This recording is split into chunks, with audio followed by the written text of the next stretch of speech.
Let me at this time acknowledge and thank all the other aspirants who threw their cards into the ring of this family contest to be the flag bearer of our party. All the aspirants I'm talking about: Honorable Mayowa Akinfolari, Chief Olushola Oke, SCN, Senator Jimo Ibrahim, CFR, Mr. Wale Akinteriwa,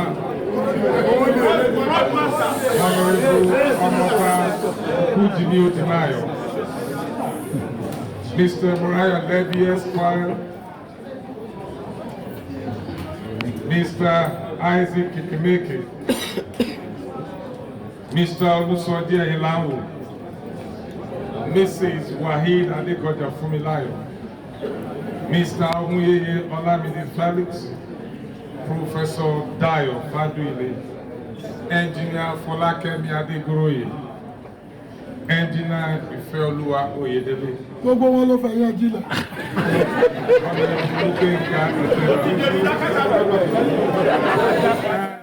Our man Niyi Omoniyi joins us live this morning from the Sunshine State. Good morning, Niyi. Talk to us about what the elections or what the primaries looked like. Thank you for having me, Olive. Good morning, Osaoga.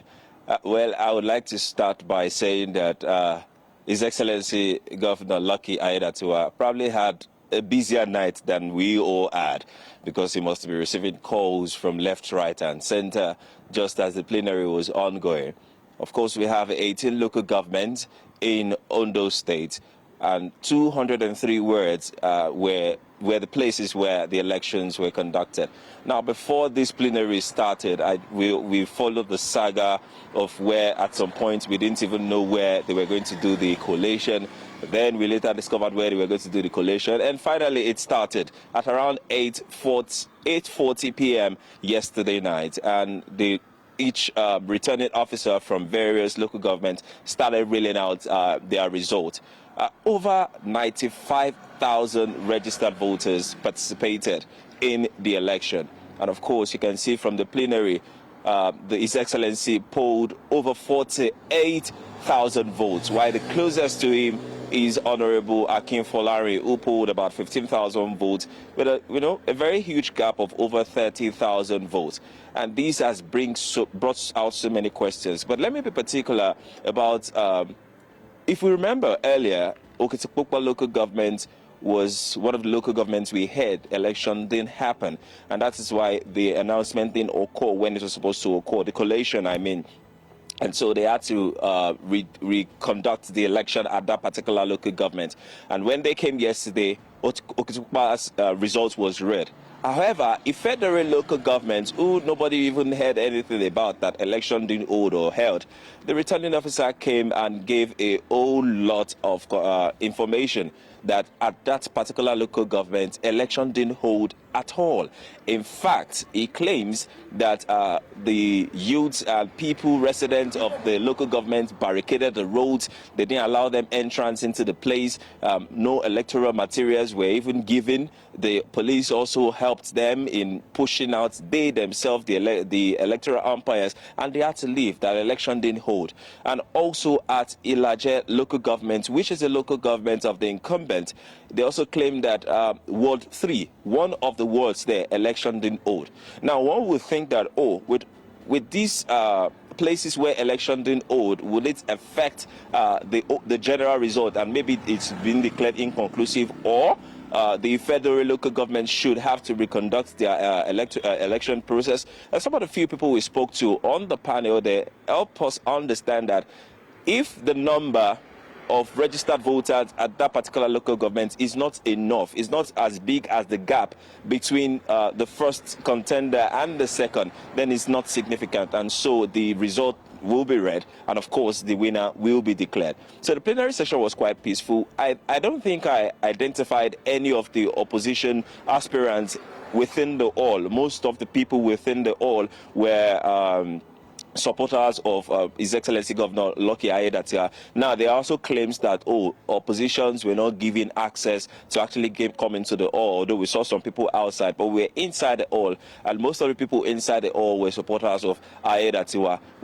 I tried reaching out when the plenary was ongoing. I tried reaching out to other camps of aspirants, because earlier, before the plenary started, there was a protest by one of the from one of the camp, a major person, Honorable Chief Olushola Oke, where his supporters trooped out and bombarded the APC secretariat, calling for a cancellation or even a postponement or reconduction of the electoral process across the whole state, saying that the election was not free, was not fair, was not transparent. But of course, we didn't see this reflect in any of the plenary section. The only place where violence was recorded, according to returning officers, was the federal local government. So every other local government didn't have any sort of violence. However, what aligns with the thirds of people in the hall and also outside the hall is that we have over 8, 9, 10 media houses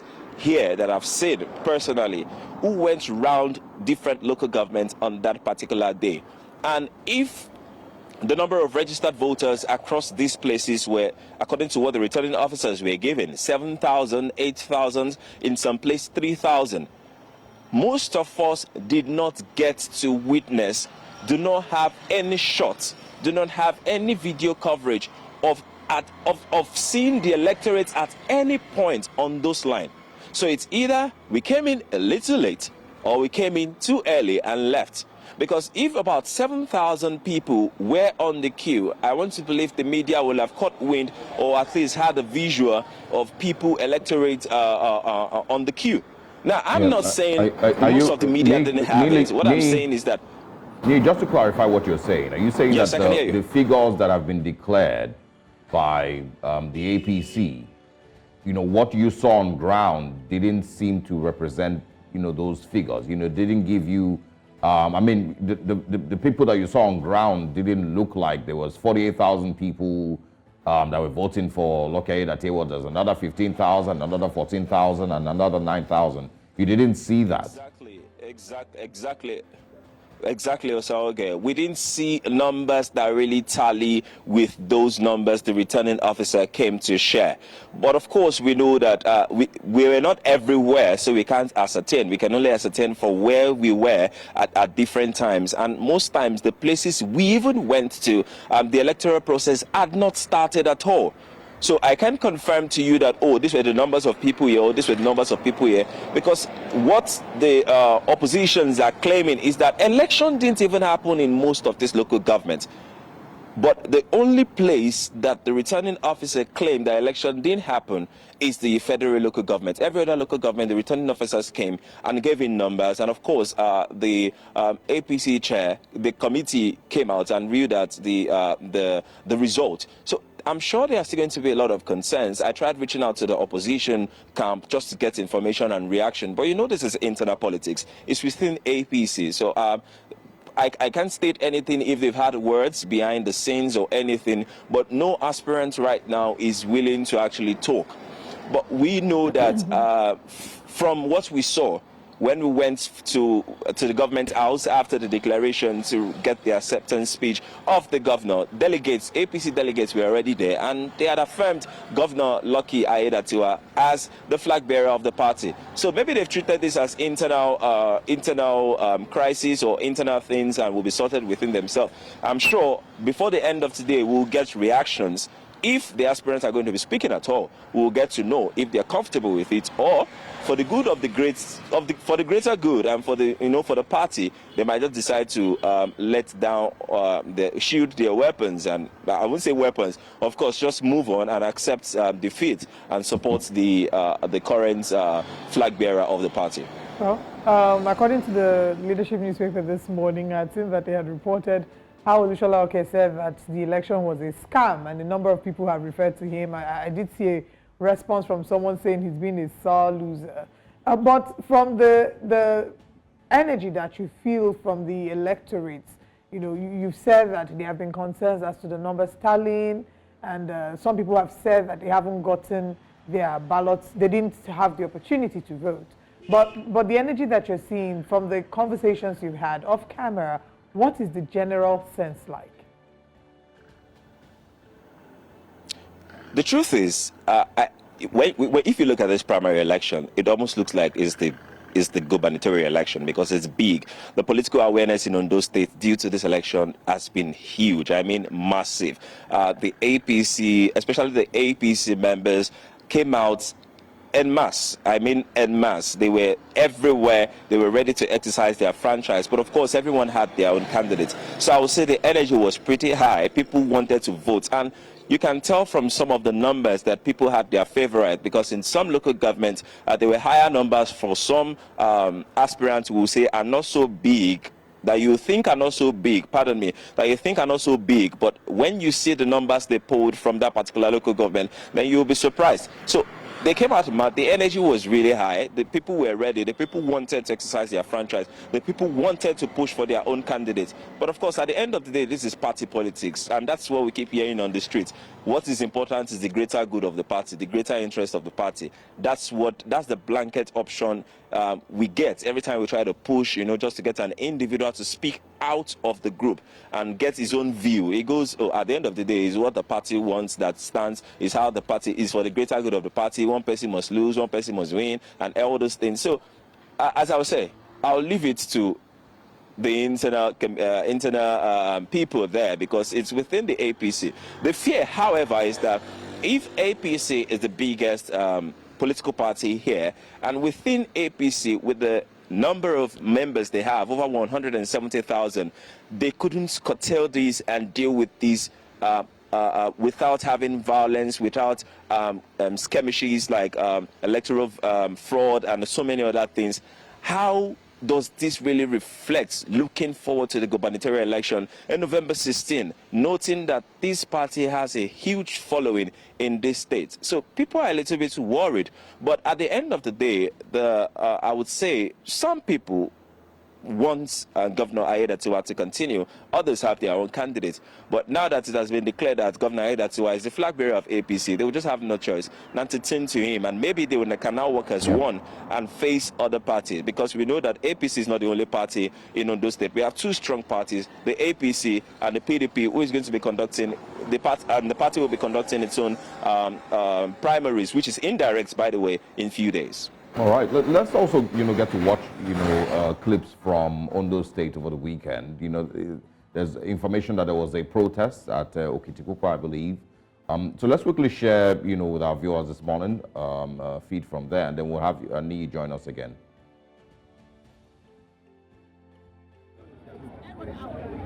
No membership register, no electoral officer, no accreditation. Nothing. When people queue up to vote, people we believe who are loyal to Mr. Governor came there to disrupt whatever they were doing there. Despite the fact that there was no electoral officer, whatever, they were there to pursue people. Somebody that I was assisting in the past threatened me with gun. The security of this state is at stake right now. Believe me, I'm telling you, these guys want to set the state on fire. Yes. They want a repeat of 1983. You see, if it was in a sane country like where I came from, Ododo by now should be in jail. Yes. We waited till 4 p.m. in every location. There was no materials at all. Nobody to even show up. They only went ahead to write what did they call it? The result. The results were written in an hotel, and then they have murdered sleep. They cannot even show out. They can't even come out today for anything again. We are aware that people are ventilating their anger due to the process of the chartered primary that was conducted in Ondo State, and we want to tell our people that the leadership are holding meetings, and we are aware. I want to assure them that what they have done is highly unacceptable to the leadership and members of the campaign organization. Well, obviously, there's a group of people who still see the election as a sham, as it was also described. Niyi, let's bring you back in. One of those people speaking there says Usman Ododo, the Kogi State governor, should be arrested for, of course, the way that the elections were handled. Is there many of these, similar voices that you've heard, who, of course, are completely disgruntled by the way the elections or the primaries were held?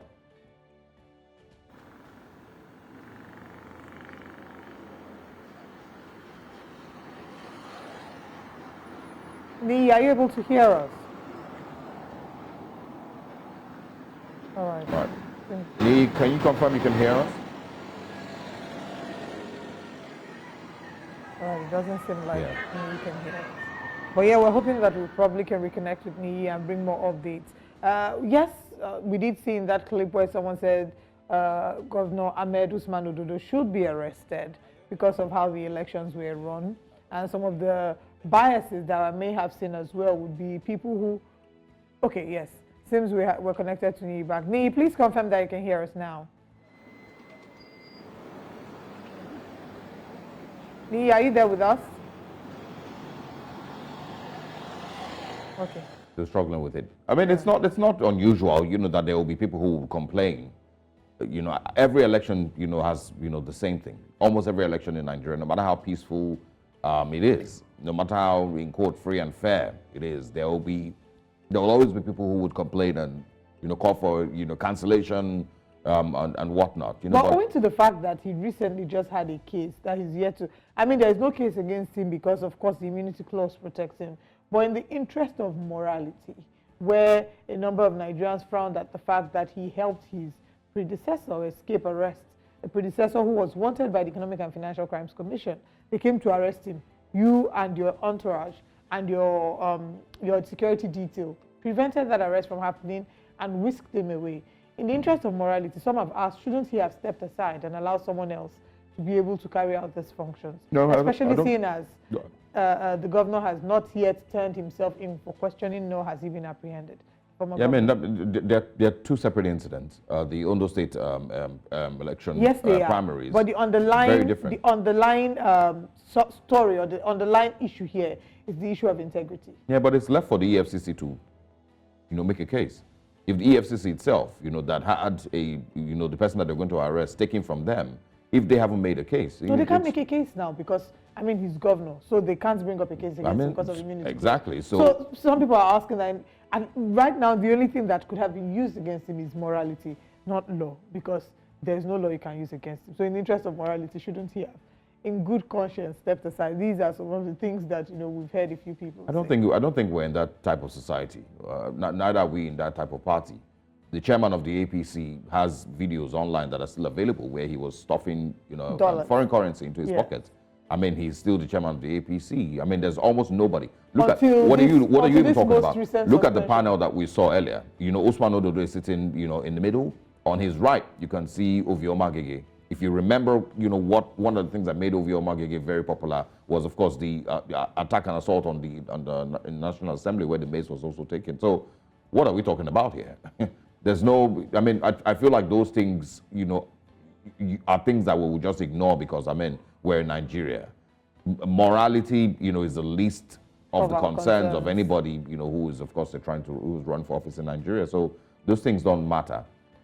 What I would continue to demand, and I feel like everybody should continue to demand, is a much better electoral process that doesn't have some of these complaints and, that, electoral process that people would take part in. And even the loser would say, yes, I lost fair and square. I know that, there was no issues. But we're having elections where people can boldly claim that hundreds or thousands of people didn't take part in the elections, yet results were declared. Where people can boldly claim that, certain groups of people were intimidated and couldn't exercise their franchise to vote. Then, I mean, we can't keep doing that and then convincing ourselves that we are, living in a democracy and, we're having free and fair elections, congratulating the winners. It's a complete shame, that is what we have accepted as normal, and we should continue as Nigerians to demand better with the electoral process, with the caliber of people who also are running for elections, with the caliber of people who show up to, you know, to manage the electoral process and all of that. I mean, these are really, really, you know, it's a bad picture of where we still are. It is very bad. But another country. thing too, I mean, I agree with what you said, but to further highlight that, in ensuring that we have fair electoral processes, it's also important that there are systems that punish wrongs when it is done. Because if people know that they can go there, do whatever they like and get away with it with nobody, and you know, not being answerable to anyone, that the law would not come after them. If you know you come and have a quote-unquote fraudulent election and no punishment will be carried out, then it will be easier to continue with that. Anyway, we're joined again by our correspondent in the States. We have Niyi Omoniyi joining us again. Niyi, before the disconnection, we had watched a video where we saw that one of the complainants had said that Usman Ododo be arrested and that in a country that is working, he should be behind bars. Is this a sentiment you've heard in any of the corners? In fact, I've heard bigger than that. One of the protesters says, "How can you bring, in respect to him, the Kogi State governor who assisted a man who has been declared wanted by the AFCC, who assisted him in escaping? How can you bring such a man to come and chair the electoral process of a state like Ondo State?" So many questionable things they've said, so many things they've said about Usman Ododo, and you know, as to who he really is and what it takes to, how would I put it, what his character, you know, exudes, and his personality and things around him, if those are already questionable and you're bringing such a man to come and chair a committee of a primary process in the state. There are so many things we've heard, sincerely. Some have called for his arrest, some have called that he be questioned, some have called for the president to actually call him to order and ensure that he does the right thing in the state, and you know, so many other things we've heard. But as I'll put it, he's just the chair. There's a 7-man committee. So I'm not to speak to my own opinion, but what is believed would be that this is the consensus. Whatever decision is being made is the consensus of the committee members, and he's just there to probably reel out what they've agreed. That's how it should work. But of course, as I said earlier, this is internal politics. We don't know how this things pan out. But one thing is sure, they've come to say, oh, this is the person they want as a flag bearer of their party. And it goes on. All right. Niyi Omoniyi, thank you very much for bringing us updates. Please do stay safe, and we hope you can come back soon enough when all of this is done and have rest, because I'm sure that you are as awake as Usman Ododo and Governor Lucky Aiyedatiwa have been. Thank you for your time with us. Yes, I'm as awake. Thank you for having me, Olive. Thank you, Osage. All right. All right, then.